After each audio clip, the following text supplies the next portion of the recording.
आज की जो राजनीतिक संबंध और माहौल चल रहा है, इसके पीछे एक छोटी सी कथा मैं बताता हूँ। एक बार एक राजा वन विहार के लिए निकले, साथ में अपने सेवक, सैनिक, सेनापति आदि को भी लेके निकले। जिस स्थल पर वे पड़ाव डाले तो राजन को प्यास लगी और उसी स्थल पर एक कुआं था, जहां पर एक सूरदास बैठ करके राहगीरों को जल पिलाया करते थे। राजा ने सेना से कहा कि जल पिलाने की व्यवस्था की जाए। वह सेना गया उस कुएं के पास में और जा करके उस सूरदास से कहता है, अरे ओ अंधे, चलो जल्दी से एक लोटा पानी निकाल करके तो महाराज को पिला दीजिए। यह सूरदास बोला, जा बे, तुमको नहीं पिलाऊंगा मैं पानी, नहीं देता मैं तुम्हें पानी।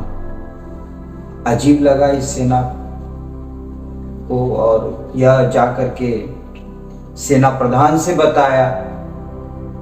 सेना प्रधान बोले कि ठीक है, मैं स्वयं जाता हूँ सूरदास के पास में। सेना प्रधान गए सूरदास के पास में और जाकर के बड़े ही नम्र निवेदन से कहा कि अरे अंधे भाई साहब, जरा एक लोटा पानी दे दीजिए, महाराज को देनी है।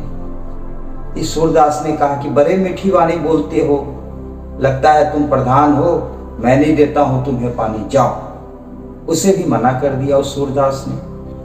अब यह सेना प्रधान जाकर के राजा से कहा कि महाराज देखिए, ऐसी ऐसी बात है, सारी घटना बताएं राजा को। तो राजा बोले कि ठीक है, मैं स्वयं चलता हूँ। राजन गए उस सूरदास के पास में और जा करके राजा ने बड़े ही निवेदन भाव से कहा कि हे महात्मा, मुझे प्यास लगी है और बहुत तेज प्यास लगी है, बड़ी कृपा होगी कि अगर आप मुझे जल पिला दें तो।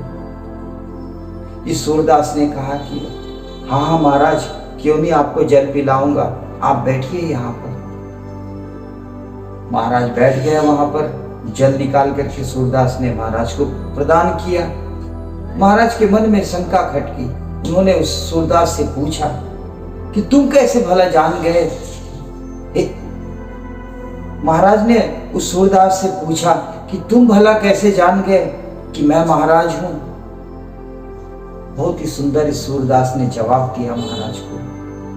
कहा कि व्यक्ति के वजन का पता उसके वाणी से चल जाता है, इसलिए हमेशा मधुर वचन और मधुर व्यवहार और सबको सम्मान देना चाहिए, क्योंकि वाणी भी बहुत महत्व रखता है हमारे गुण को प्रकट करने में, किसी का दिल जीतने में। कहते हैं ना कि शब्द रूपी बाण ऐसी होती है कि जिसकी तुलना हम परमाणु से भी नहीं कर सकते।